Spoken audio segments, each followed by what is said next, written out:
All righty. Good morning, good evening, good afternoon to wherever you guys are from. Thank you to all who are joining us today, whether you are students, staff, or faculty at Chandler-Gilbert Community Colleges today, or just hopping on to hear from our incredible speaker. Welcome, and I'm super excited to interview and introduce our speaker today, which I was actually so fortunate to meet last year with the opportunity of ASEL, which was an Asian entrepreneurship or Asian corporate over here in Arizona, and he was actually one of the speakers there that I was really fortunate to meet just last year. And to introduce our speaker in just a moment, David Zhao was an immigrant from Shanghai, China, and he's an entrepreneur, investor, and activist. At only 27 years of age, he is currently the managing partner of multiple ventures such as the Xpot, Chubby Cattle, and NU Media. Starting at just the age of 13, he was selling online ads and honing in a 2K monthly income as a seventh grader.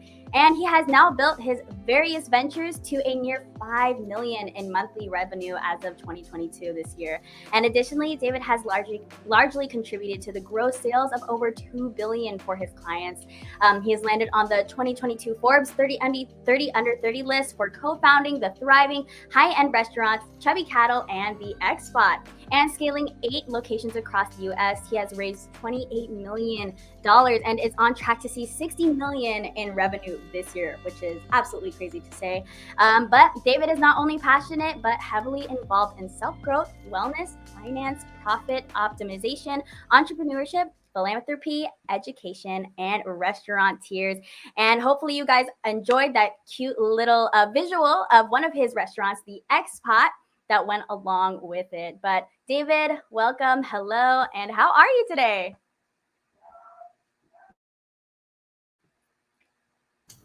Jordan, it's a pleasure to be here. Thank you so much for having me. And I'm excited for our chat.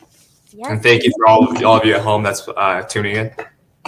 Yes, welcome to all of our live viewers and chatters. Just to shout out our live chat down below, feel free to comment and join us in our discussion today with your comments and any questions that you guys have for David. And we will be including that with our discussion today. I can see a lot of people are already chatting. So hello and welcome. And we'll go ahead and dive in. So David, I know that you are actually not home right now. If you wanted to go ahead and kind of talk about what you're doing at this moment, being this big entrepreneur that you are. Not a big entrepreneur, but what I'm doing right now. So in terms of our projects, I'm heavily involved in the Asian food scene and bringing cool Asian experiences over to the US. So we started with Chubby Cattle, which is the first in the world, a refrigerated conveyor belt hot pot restaurant. That we kind of thought about how we can integrate hot pot into the United States culture and American culture this is back in 2014 when we started. So that project turned into 4 locations. And then we opened up the Xpot, which is this Michelin level fine dining concept of hot pot that we really wanted to elevate the hot pot experience, putting the best ingredients, best technology.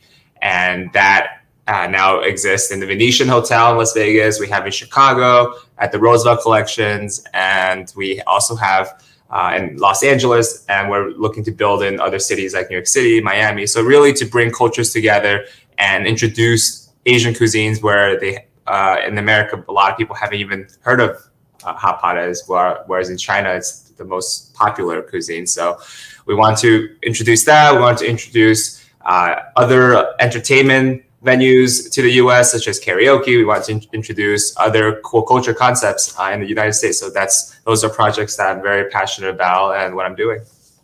Right. Things like hot pot and karaoke, all amazing topics that came from Asia, our hometown. So I'm super happy to hear that you're doing your part in bringing some of our culture here in the US. And you can see just from our videos right on the screen, the displayed, Mike Chen himself did a review at the Xpot. And David mentioned that it was at the Venetian in Las Vegas, which is such an amazing accomplishment. So David, to start, let's go ahead and break the ice. And for all of our live viewers, go ahead and join us in our live chat and share your guys' thoughts as we play this or that business edition. So let's go ahead and begin. All right, David, you were so humble. I think you're a big entrepreneur myself. but I know you are busy nonetheless. So when you're doing all your work, I know that you're contacting a lot of people. So are you more of a sending emails kind of guy or making calls? I think, me personally, I think making calls achieve different things, and when you need to have a deeper conversation and kind of brainstorm versus emails and texts and messages for execution purposes to get certain tasks done. So I'm all about, let's say, when you text me to get something done, and then having a conversation over a discussion and brainstorming just to be more productive. Yeah. There you go. I know it's kind of hard being productive, in my opinion. I'm not so productive in my email, but we have guys like David who are on it. I remember he talked about it in one of his lectures from the ASOL conference just last year. He answers all his emails right away, making sure that there's zero in the inbox. I got to get better at that. But anyways, moving on to our next this or that edition. Are you more of a night owl or a morning bird? I know maybe it depends on your busy schedule, but which one do you That's a funny question. I think my hours are so, due to all the traveling to all these different locations, the hours are challenging. So sometimes I become such a night owl to turn into an early person. I don't know if anyone else can relate, but sometimes, yeah, the nights go on for so long that it becomes the morning. I become a morning person. So it really transitions through work, and it depends. Yeah. Right. You're working too hard. It's already past midnight and it's the morning already. So I totally get it. Great. Thank you for sharing.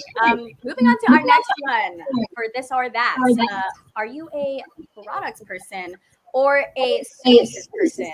If you can tell me what that means, that would be great.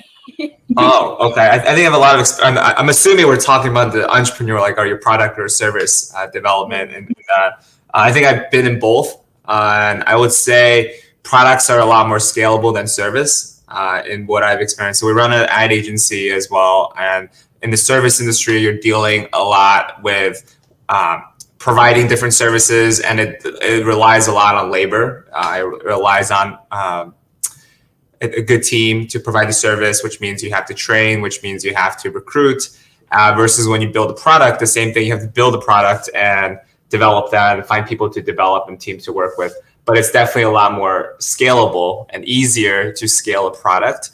But I enjoy both. So I enjoy being in the service industry, and whether it's B2B or B2C, whether we're serving customers, retail customers, or we're serving business clients, I think there's pros and cons in all of them. And also when you're building a product, it's also a really cool concept, whether it's an app or it's a restaurant product or a machinery, whatever it is, also a very cool experience. I think it has pros and cons for both. Yeah, I enjoy doing both. I'm glad to hear that you kind of dip your feet in both, but nonetheless are enjoying both and are seeing the benefits from both. So guys, you heard it here first from David Zhao himself. All right, next one.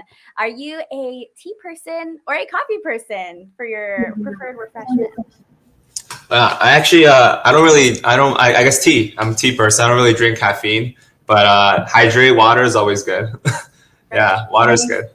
Are you more of like a water person guy too at like restaurants? I guess even to say your own restaurant. Do you drink soda when you're out, or is it all water all the way?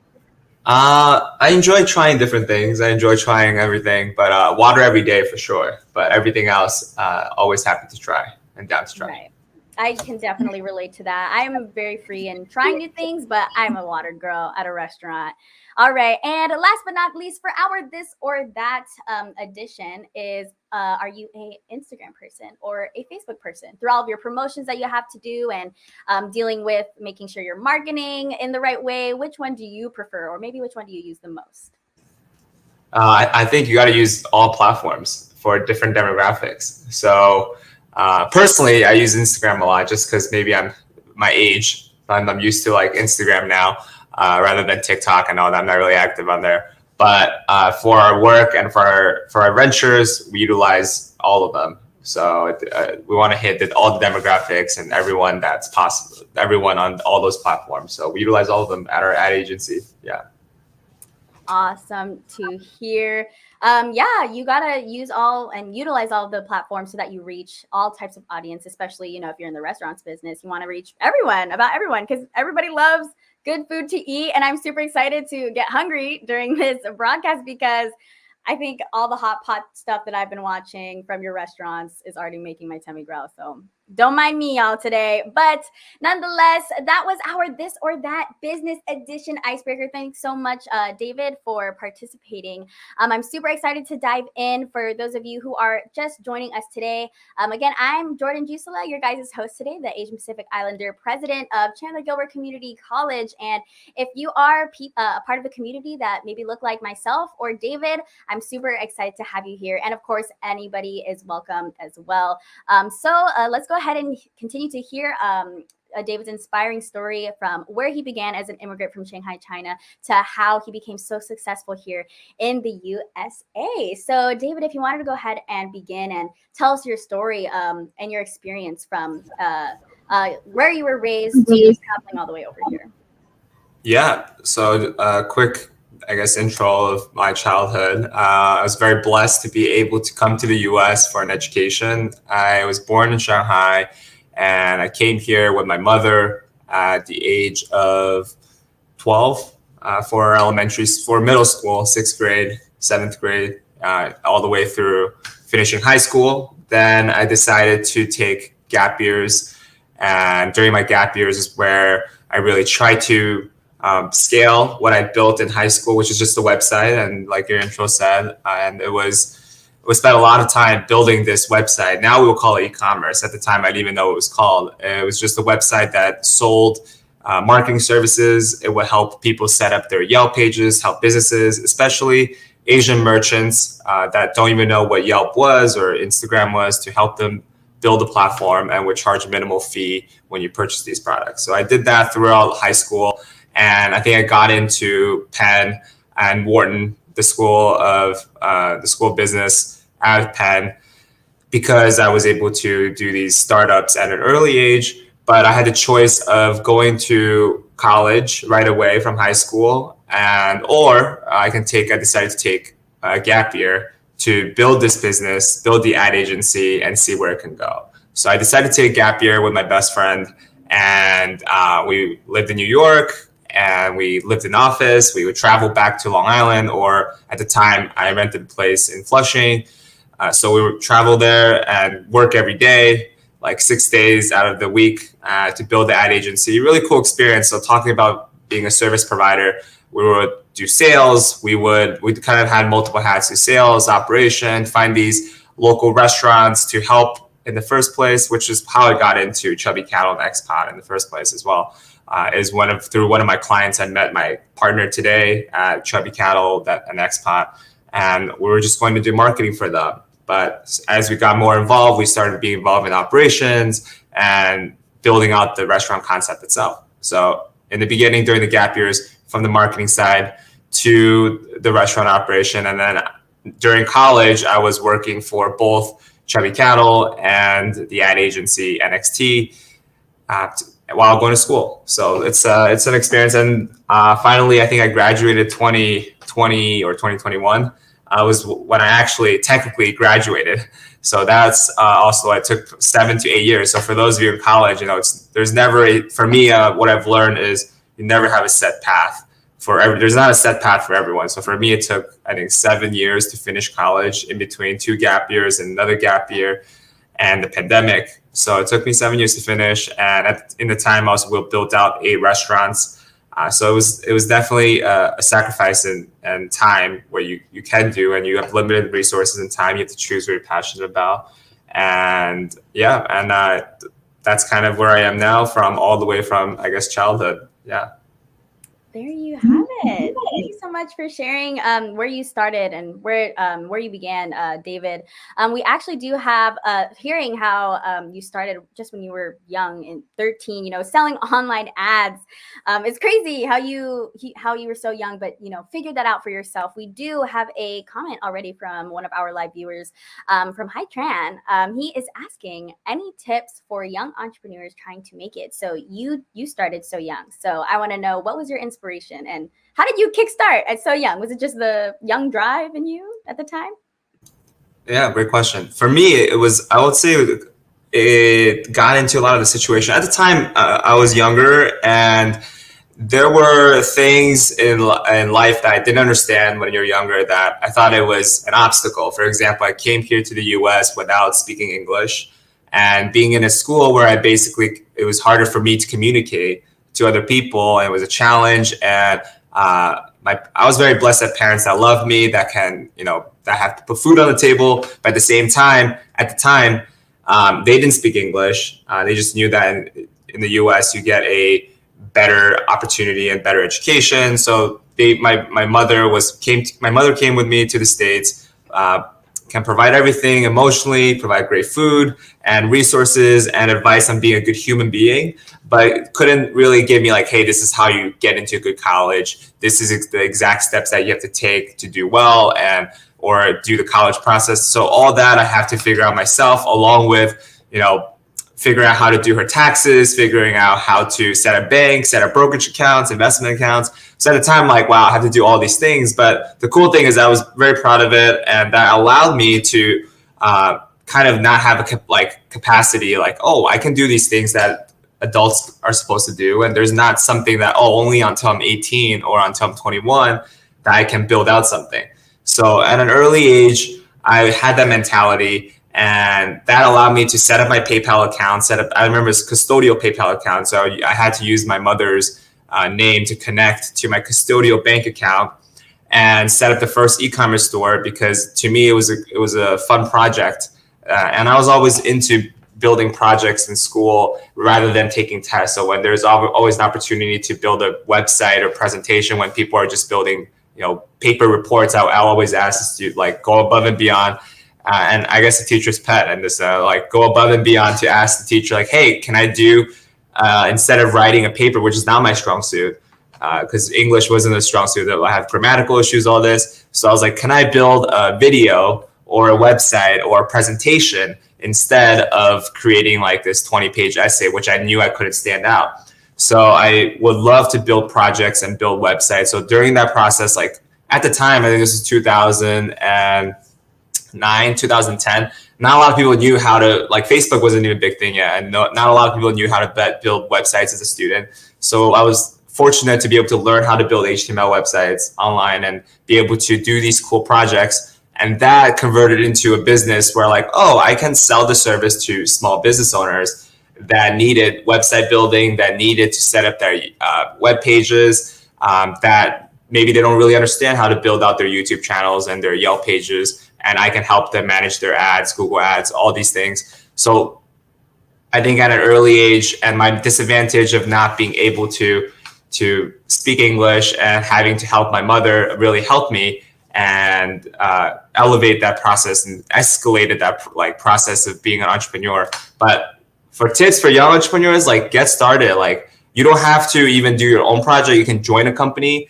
You can join a company that you love, write out emails to recruiters, write out emails to their team or early startups, how can I help, and get started. Don't think about what I will get immediately as a young entrepreneur, but think about what you can provide and what skill set you can provide to others and what resources you can bring in to the table and what, bringing value for other people. So that's what I would say to any entrepreneur or any entrepreneur at all, is to focus on how you can provide value and get started today. Right. I feel like labeling value on something is how, you can really kickstart. And, I think I can find a little theme here is that don't put an age on anything and anything that you want to do, because look at David and seeing how fast he grew. He's still so young. He's only 27, but he didn't care about his age and he went for it. So hi, I hope that answered your question and inspired more of our live viewers today. So you did mention that you did take a gap year, but you still were able to graduate school. So congratulations. It was a journey. We do have another question from Omar. He says, what was your major and what is a struggle that you dealt with throughout school? Yeah. So I actually, this a cool question. I actually started with a dual degree called Jerome Fisher program at Penn. So it's a degree for each school, one for the engineering school at Penn and one for the Wharton School of Business. And it was a very difficult program to get in.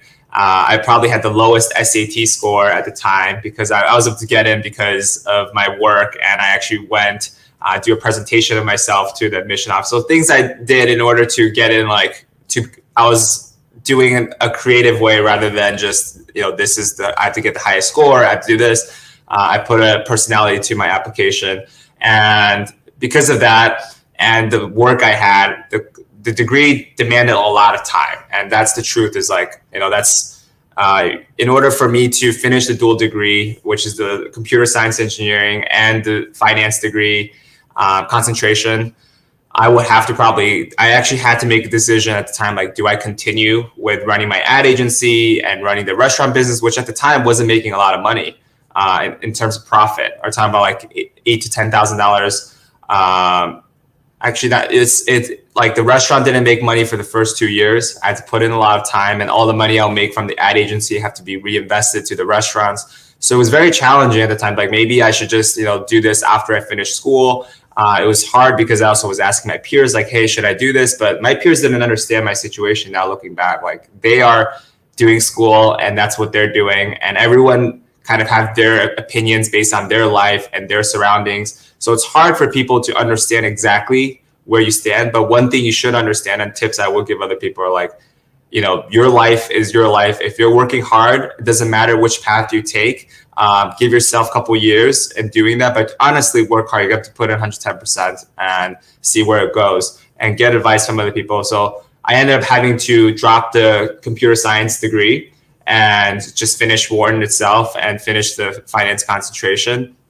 So that's what I ended up doing is I dropped out, and my concentration was management and legal studies at Wharton. So what I started with when I got into college and what I ended up with was very different. And you will find that not only in school, but you'll find that your degree might not directly correlate with what you do outside of school. And that's very okay. And I see that people get into various different industries, but you can take the skill sets of the grit that you have, that you've garnered for going to college in the first place to finishing college, and apply that to everything you do. So I think that's what translates, is the grit and the ability to work with people, the ability to work hard.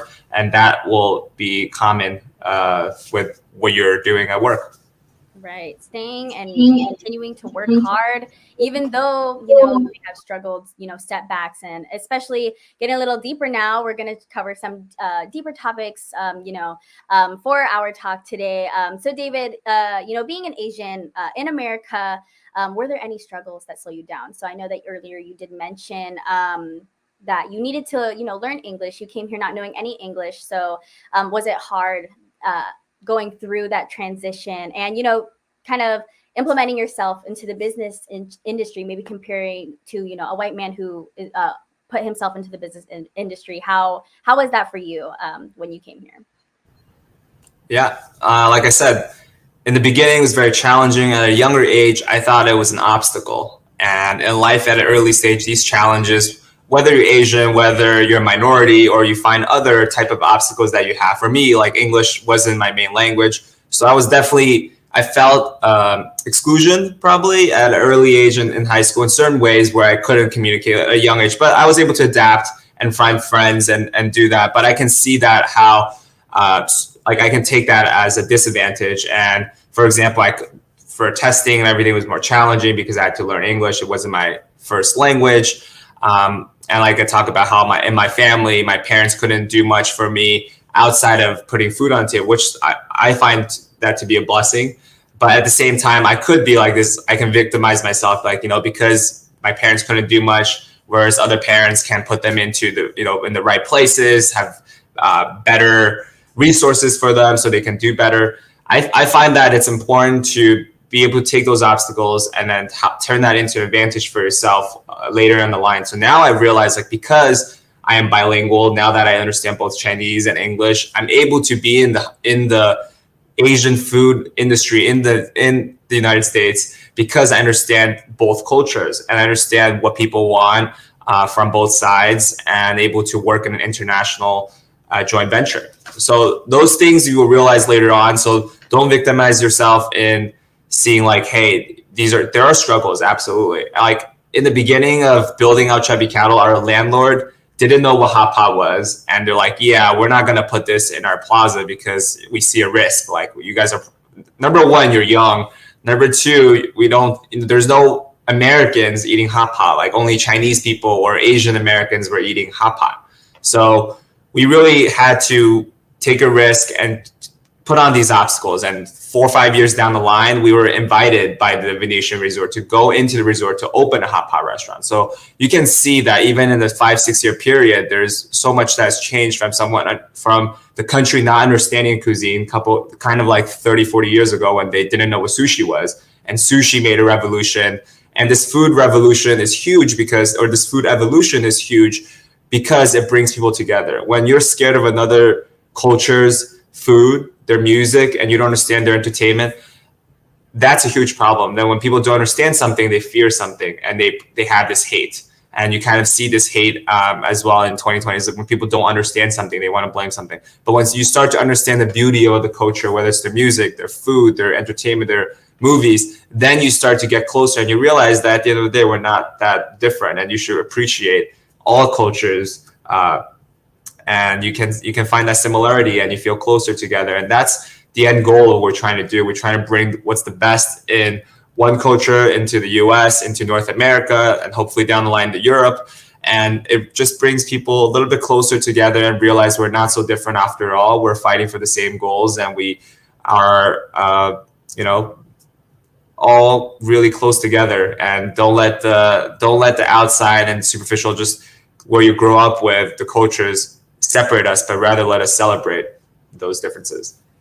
Right. Celebrating our differences, guys. That's definitely one of the messages that our AAPI, or Asian American Pacific Islander Club, and our entire heritage events, a message that we hopefully inspire you guys and bring out to all of you guys. And I'm glad that hearing from you, David, that you used your struggles or setbacks as an advantage. Like, now you can put yourself in, two different worlds, because you are bilingual. And I'm glad that I'm so fascinated when people are bilingual, because you're able to talk to different types of crowds, and like what we were mentioning, bringing more people together. So I think using your struggles as an advantage to exceed, and and it shows, because you were patient from how you started, and then the Venetian reached out to you, and now hot pot, bringing in a whole other culture in this casino, that's a great success for you, and I'm super happy to hear that. Thank you for sharing. As we continue to move forward, I know, thankfully, I'm so happy to hear that your parents are loving and supportive. And I know that some Asians out there, it can be a different story for the way that they grew up, and the way maybe their grandparents were involved in their life as well, and how their parenting was, the relationship with their parents. So I'm very glad to hear that that it was fortunate for you.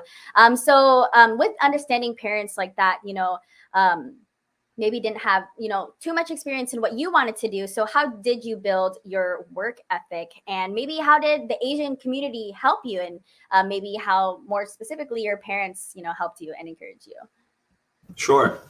Yeah, I think let's talk about, I get a lot of DMs and comments about on the videos I make on YouTube about gap years, and like how their parents are not supportive of them doing a gap year or their career track. And I think there's recently like a TikTok that became viral about a Vietnamese girl, and her parents are like, you're not going to be successful in what you're doing.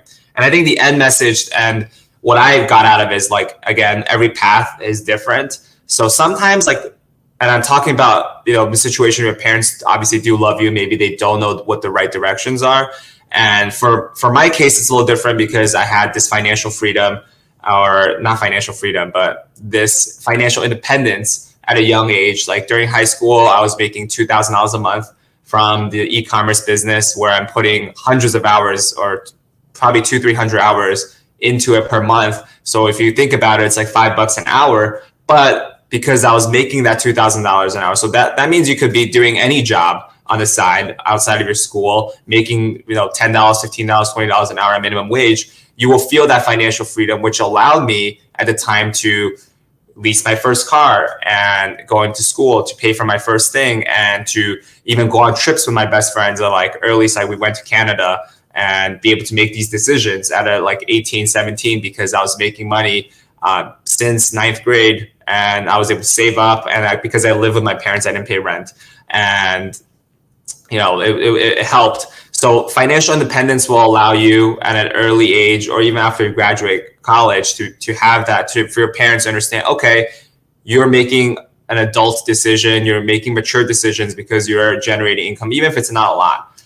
That's one thing. The second thing is, and I did see that in gap year, my family, my aunts and uncle, even my father who was in China would be like, you're in college, you should go to school and do this, follow the path, because in their mind and in their generation, because they didn't go to college, they thought that going to college is a safe route to success. And I think absolutely statistically speaking, yes, when you go to college, there's a higher income, average income than those that didn't go to college.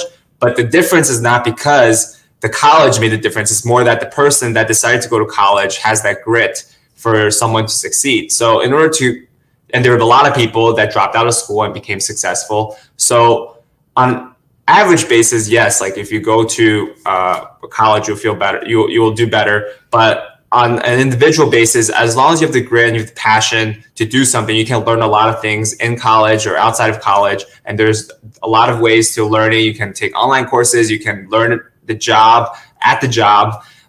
So you can have mentorships that teach you the job, or a trade. So you can do all of that. But the key is to work hard and understand that the path is different for everyone.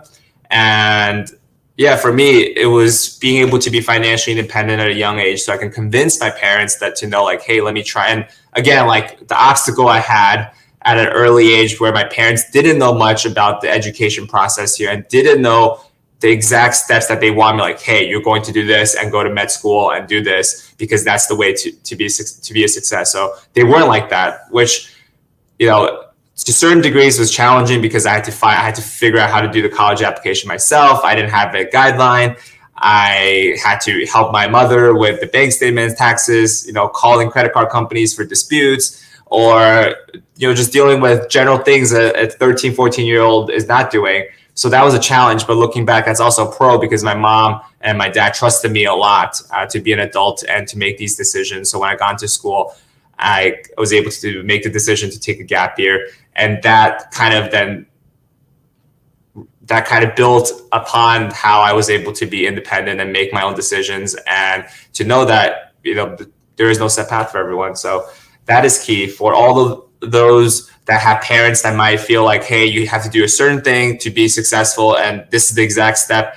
I would feel like you need to find something that you're passionate about. And it's not about like, oh, I'm just going to be lazy and not do anything. And that's, my parents want me to do work all this hard. If you're going to be lazy, you're not going to find fulfillment in what you do at your work. So it's important to do that. And but sometimes your parents have the right intention, but they don't know the right execution and what the right things to say and what right things to do. And that you have to understand. And I'm sure there are a lot of videos on it as well. Like then you need to follow your path and work a couple of years into what you're doing, and build along that. Don't give up and do that. So yeah, to answer the question, at the end of the day, you might have parents that are challenging, and you just have to you have to follow your passion, but convince that you are going to work hard at it, whatever your passion is. Yeah. Right. Just finding your support wherever you can get it, and using your passion to, move forward in what you want to do. And, going off from what you were mentioning earlier, David, as an Asian, challenging the model minority stereotype of like that Asians are good in school and Asians are, A students, challenging that stereotype is a big deal. So, but not every Asian is good at school. Not every Asian is going to, become a nurse or, not take the gap year. But, I'm glad to see that you decided to do what you wanted to do. And we are successful, even though, as an Asian, we decide not to take the stereotypical route. So challenging that minority, I'm glad to see how well that it worked for you. So, and mentioning your family, and the way that you took care of them, learning from all the things that you were able to get from, being in America and continuing to learn and building your businesses and making those huge decisions while you were so young. How did your family react to seeing your success, being an entrepreneur? What is one of your fondest memories of, your parents seeing how big you grew?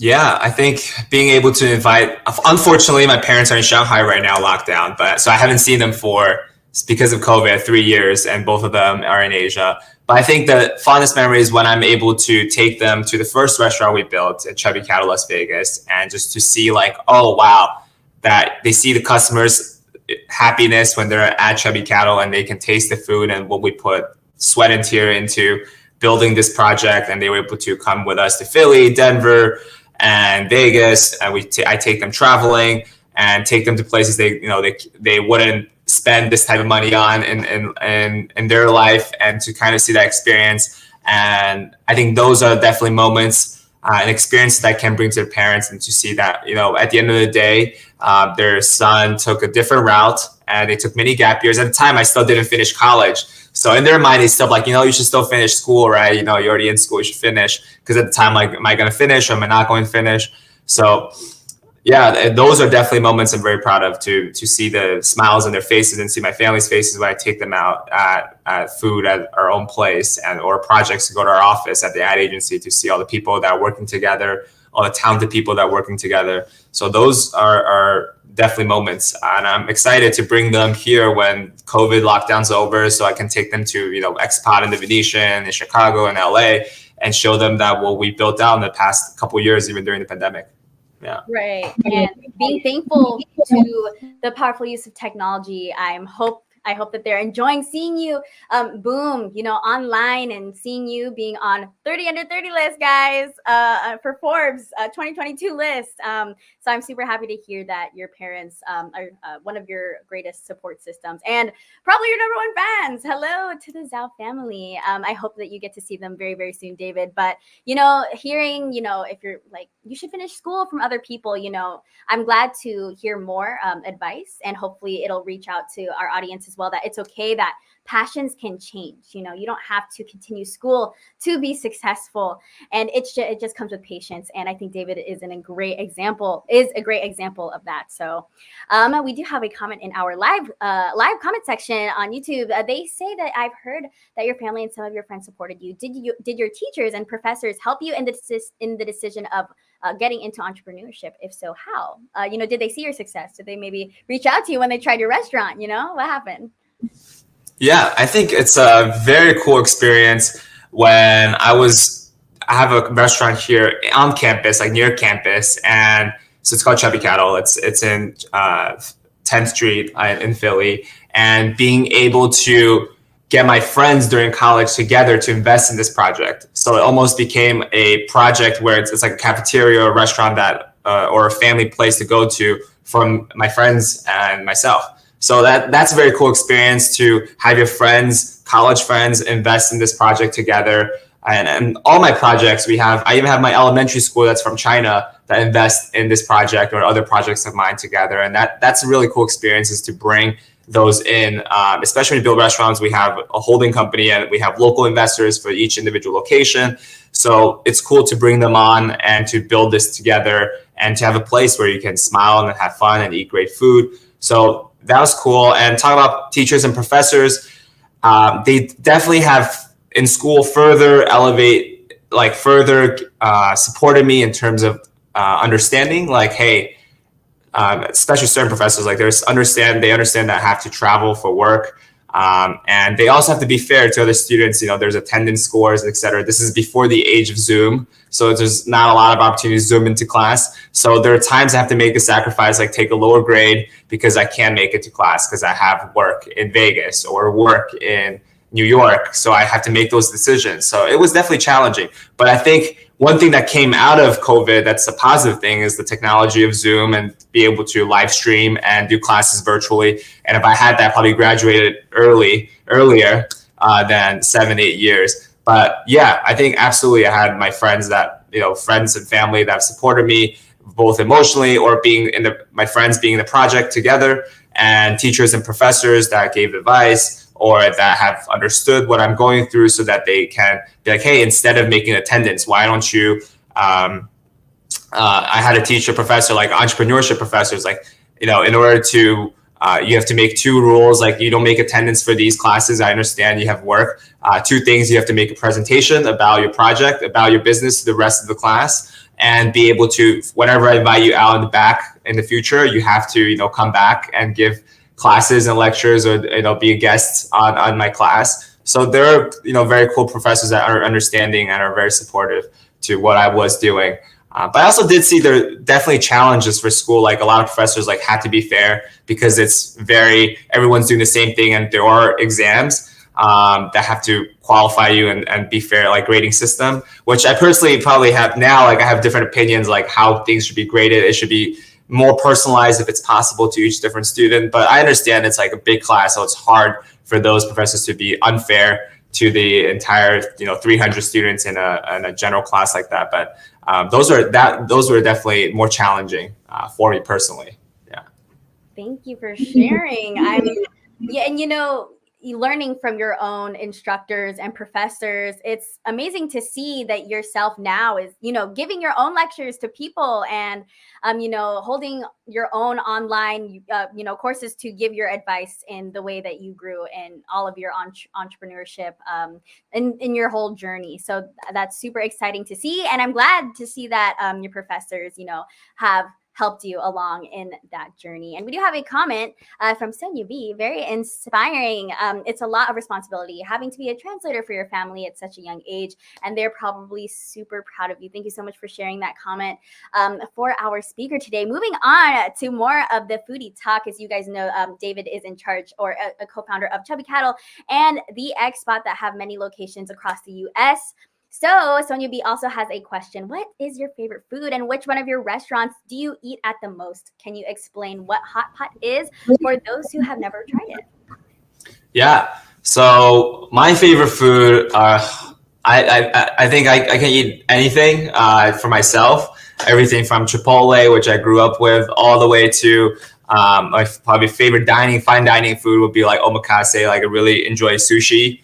And that we kind of brought that concept also from sushi to hot pot, like using the best ingredients, which is what omakase is all about, putting the best fish and the best cuts onto, and it's very delicate, even though it's just rice and a piece of fish, but there's so much art and so much culture and history and technique into every move. So when you go to an omakase experience, it's like watching a whole show of a master at the art, which is the chef, and make that very unique sushi, and in a machinery way. Like even though it's the same cut, they do the same thing every day. It's an art in itself. So you have to go experience that and see what real nigiri's and omakase experience is like when you have the opportunity. So when we built out Hot Pot, we created an omakase tasting menu, which is one of its kind, where you go to the X Pot, you have a tasting menu, so it's very intuitive. For those of you that don't know what Hot Pot is, you basically you choose your soup broth, and then there's many different flavors of it, and we fit all dietary restrictions, so there's something for everyone. And then you pick your ingredients, which is all the ingredients you can think of in the world, from vegetables to noodles to carbs, rice, seafood, from all types of seafood to all different types of meat that you can put in the soup broth and basically cook with your loved ones and your guests. And you can feed each other, and it's an overall fun time. And for XPOD, we took it to another level. We have a 5D projection room where there's a movie or a short film that plays for every entree or tasting menu item that we created for. So if you have a chance to be in Chicago or in Vegas, definitely check that out, or let me know, and we'll set that up for you. And that's definitely an experience. And we also have robots at our restaurants and at the XPOD. So the robots will help our servers bring out the ingredients, bring out the food, so the servers can be there and assist you for all the things you need, while the robots run back and forth between the kitchen and the server to take off the old dishes and bring the new dishes from the kitchen. So that's a little bit about what Hot Pot is. And our goal was to elevate the Hot Pot experience. And we know in America, steakhouses are very well known, and unfortunately in China there's not a lot of good steak because Wagyu is not available there. So we kind of brought two of the best things from both cultures, which is we're known for the amazing Wagyu steak here in the US, American Wagyu and Japanese Wagyu. We utilize both, and bring the best of in China, which they're known for all the ingredients, the soup bases. So we combine basically a steakhouse, top end, like super ultra high end steakhouse with A5 Wagyu cuts with the tradition of 1,000-year-old soup bases that are famous in Asia into our concept of both chubby cattle and expat. In addition, with all the technologies, the Spectrum dining room, the movie that plays on your table and all around you. So yeah, it's definitely an experience when you go try out chubby cattle or the expat. Right. Food can be an entire experience. And, there can be a whole story behind food, and, it can be filled with love and tons of history. And I'm glad to see that, even you implement that in your restaurant. I know you have a 5D room in your expat Venetian location, which is absolutely amazing. And, you even show little short films to that is content filled, part of that in coordination with the food that they're eating, which is absolutely amazing. So continuing to talk about chubby cattle, there is a quick clip that I would like us to watch from a video that if you are a Gen Z Asian, you should know these two amazing influencers, Ryan Higa and Timothy De La Ghetto. They actually tried chubby cattle, and I would love for us to watch this quick clip and talk about it. So we could go ahead and pull that clip up, and we'll go ahead and put our divided attention to it. Then you can just literally just soak that for a few seconds because it's so just high quality. All right, that's it. Oh, it's so tender. This right here is spicy. Yeah, that's good though. Wow. Oh man, it's like melting. Yeah, that Wagyu, it's so all that that's hot, kind of, but it's good. I'm really intimidated by this though. I'll just pop it right on in there. Oh man, if you're intimidated by this, just wait till you see what I got coming out next. What? Just wait. Okay. Are you keeping track? Did you start counting? Did you Oh, count? no. Has it been 30 seconds yet? I think it's been sure. Yeah. Yeah, sure, whatever. I can't pick it. I can't pick this. Oh my god. My bad. I feel drunk already. What's this? Turbo fish. Turbo fish. Dude, this fish's eyes are on the same side. That's crazy. Really? Yeah, look, 2 eyes on the same side. Let me see. Dude, that's freaking weird. Oh, dude, did you see that? Wait, blink? Anyone see that? Did it blink? Dude, it's breathing. Oh. I can't be the. Oh my god. What? That's crazy. What? I can't be the. Oh my god. I didn't know it was that fresh. Yeah, I don't know. It heard us saying we wanted to try it, and it just started swimming again. Holy. Just threaten it. Hey, we're gonna eat you, bro. We're gonna eat you, bro. We're gonna eat you so hard. I've never had turbo fish before. And there was that hilarious clip from these beloved influencers. I encourage you guys to watch the rest of that video. But they spoke greatly about the way that the food tastes. And I want to know how that felt for you, David. And also, learning from food. I know you got a lot more education on food. Why did it move? Why did that fish move? Yeah, it's actually a very cool experience to have, two of your role models at the time. There were not a lot of Asian influencers when I was growing up because YouTube wasn't even a thing yet. This was before YouTube was acquired by Google. And to be able to have a restaurant, to see your favorite Asian YouTubers come out to your restaurant was a huge thing for me. And it's a very cool experience to have them and to call them friends. And now to call them friends and have them come out to support your new restaurants and ventures is a very cool experience. And to answer, no, we use live ingredients. So it's very fresh ingredients in all of our locations. Like, for example, our Wagyu is we have our own farm and own cattle ranch in California, American Wagyu. And it's like daily fresh meat and daily fresh fish, seafood that we catch from the live market. So it just shows we want to utilize the freshest ingredients that's possible at all of our restaurants instead of frozen. Like when we came into the space of hot pot, there were a lot of all-you-can-eat hot pots, and there still are a lot of all-you-can-eat hot pots. And it comes from the culture of Chinese food being buffet style, and Panda Express is a huge mover in the space to build the first large fast food chain for Chinese food. And when we started Chubby Cattle, people still thought Chinese food is like Panda Express. And not saying it's not great. It's just like people think it's $10 fast food or it's buffet. Even with hot pot, it's like wherever's cheapest, we'll go because that's where we want to go. Instead, we wanted to show like, no, Chinese food or Asian dining it can be also like a steakhouse. It doesn't have to be just the cheapest option that's available. So that's kind of the mindset we put in. And we even built Chubby Cow before the X-Pod in the Venetian or fine dining concept. We wanted to show that even though it's a family dining facility, it's not too expensive. We still can bring out an amazing product with the highest quality ingredient and not cut on cost and not cut on service to really elevate that experience. So that's what we built out in Chubby Cattle. Like all the food there's Wagyu there. When there's maybe other Chinese owners thought it was too expensive and people won't pay for this because it's too expensive. So we elevated the experience of having hot pot, and that's what we did. And that's why you see a live fish in the video and the Wagyu in there as well.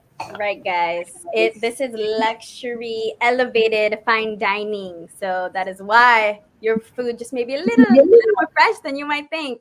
Thank you so much, David, for sharing. And that is so awesome to hear that you have made amazing friends that you grew up seeing as, role models and influencers that you spoke highly of or admired. I'm super excited for you and hearing that, because I also am a big fan of them as well, and a big fan of you. So moving on, as we continue on in our conversation, Fabi in our live section says, where are your inspirations and where do your inspiration and ideas come from to open new restaurants? And do you use your family, like maybe your mom's recipes for your menu? So where's your inspiration in all of this?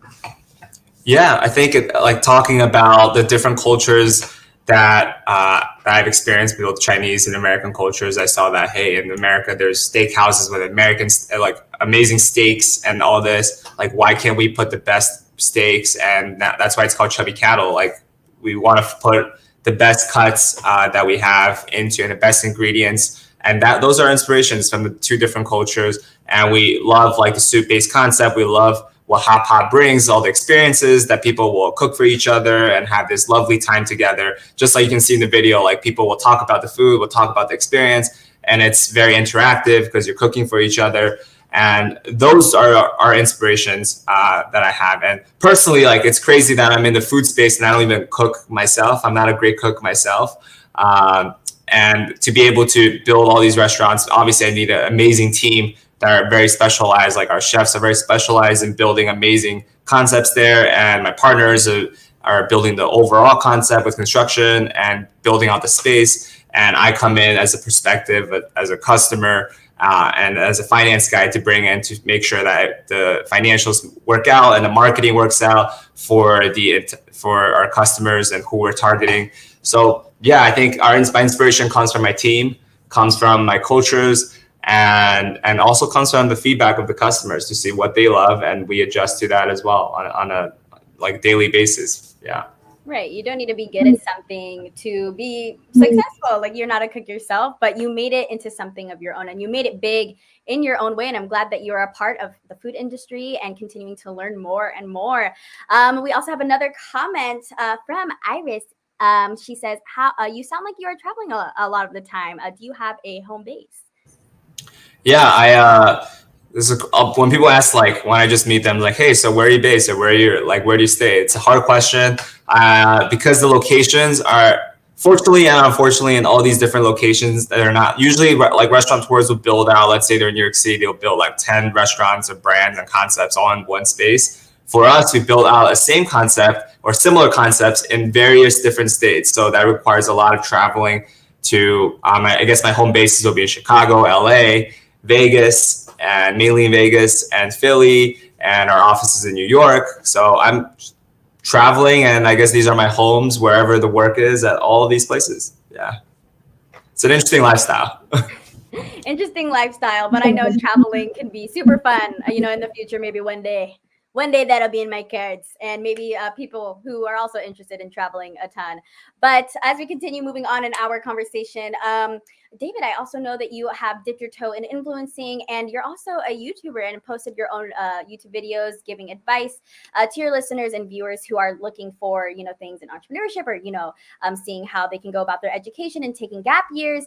I want to know, juggling being an influencer, an entrepreneur in your business, I know that you're surrounded by all these cool people that you met, like Ryan Higa, Timothy De La Ghetto. I want to know if you had, or maybe when your most recent starstruck moment was, if you met any new people. Sure. I think it's hard to say. There's so many people in the food influencer space or in the Asian communities, like Steve Aoki, who came to the restaurants to support and became friends throughout it or through his nonprofit. Food God came. We just did an episode for Food Network with Kim Kardashian and all of them. So but for me, at the end of the day, like, it's the people that I'm working with on a daily basis. They might not be famous, like, behind the scene. My partners are the people that I'm always, like, appreciative and impressed by their work ethic, and I always learn more from. But yes, but in the mainstream, meeting people like Steve, that's also very inspiring to see how he has taken up representing the Asian community in the DJ space, in the music space, and the music production space. Meeting the crew, the entire cast of, like, Crazy Rich Asians, to see them also make a huge impact in the API space for Hollywood. Like, being able to meet them and work with them is really cool. And obviously all the different Asian influencers that will come to our hot pot restaurants, too many to mention, that have come and supported and posted about our food scene is the support is overwhelming. And it's great to see that we can come together and showcase, like, what we have created, whether that's in Hollywood and I think the support is very strong in the community. And the product could be a movie, the product could be music, or in my case, it's a restaurant concept, and we're all very supportive of each other. So it's definitely a great community to have. Yeah. Right. Always backing up and representing, the AAPI, or Asian American Pacific Islander community. I'm glad that you still input that and appreciate your entire team, and, appreciate those who are working behind the scenes, because I know they do a lot of work. It's not always the people that are on camera or always in the pictures, but, always appreciating the people who are doing the work behind the scenes as well. So, with all this work, David, balancing things and traveling all over the place as we continue winding down in our conversation, how do you find time to relax, and do you have any other hobbies other than being a very busy entrepreneur? Yeah, I think balance is key. For me at least, my partner can work and work and work, and, like, that's number one. For me, I think a balance is key. I find time to always work out and hit the gym 3 times a week at least.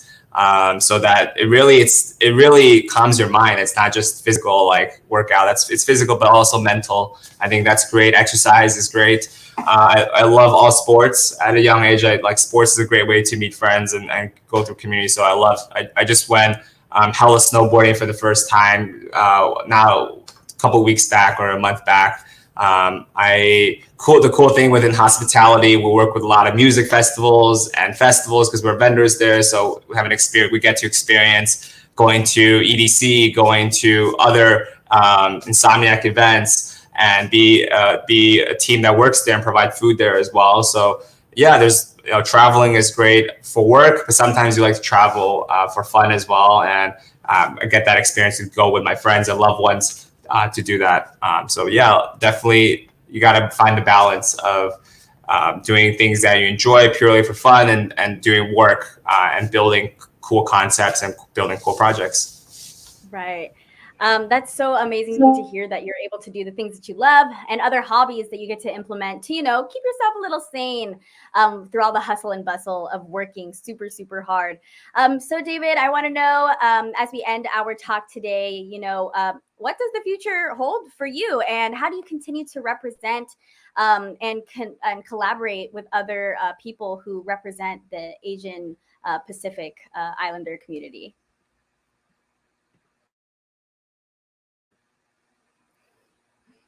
Technology. Yeah. So for the work side, we hope to continue expanding our concepts, everything from food to entertainment. Like I talked about, we're open karaoke lounges. We want to bring that mainstream as well, to bring that culture that's the biggest, I guess, one of the forms of entertainment in Asia to the US, to introduce that, similar to the way that we introduced hot pot. We want to bring other cool experiences that we have under construction, I guess, to the US as well, and North America, maybe even Canada, and introduce all these cool experiences to people that have never experienced like the way like hot pot. Like people didn't know what hot pot was a couple years ago. There's still people that don't know what hot pot is, and they would try it for the first time in our restaurant, and we hope to do that and bring people closer together. And on my own side, I hope to continue creating content, and it's for fun, so that people can see that people have success in different ways and they measure success in different ways. And hopefully I can give out just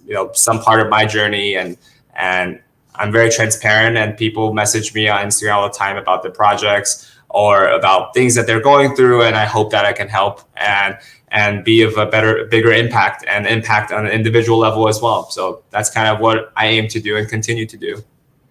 And there you have it, folks, from our very own David Zhao. For those of you guys who put your guys' comments in our live chat, as you can see, David is a very transparent guy, and go ahead and hit him up. Check him out on all of his social medias, on his Instagram and all of his platforms, where you can go ahead and see and keep up with him in all of his hustle and bustle and his very successful businesses. And hopefully, even try out his restaurants, The Egg Spot and Chubby Cattle. It's great seeing all these amazing, inspiring comments in our live chat today. So thank you so much, David, for hopping on and talking with the Asian Pacific Islander Club community and Chandler-Gilbert Community College as a whole. Your time with us is very appreciated, and I hope that you guys took value away from our talk today with David. This is able to be played back, so you guys can go ahead and rewatch it, write down some more of David's tips, and continue to relive and enjoy this amazing moment that we got to have with this amazing, very humble entrepreneur today. So I hope that everyone has an amazing rest of their Saturday. David, do you have any last shout outs, any additional news that you would like to impart to your viewers today? No, thank you guys so much for having me, and I'm excited to connect with any of you guys who want to connect with me, and I'm here for everyone. So thank you guys again. Alrighty, thank you so much, everyone, for watching. Till next time, see you in our additional Asian Pacific Islander Heritage Month events at our school.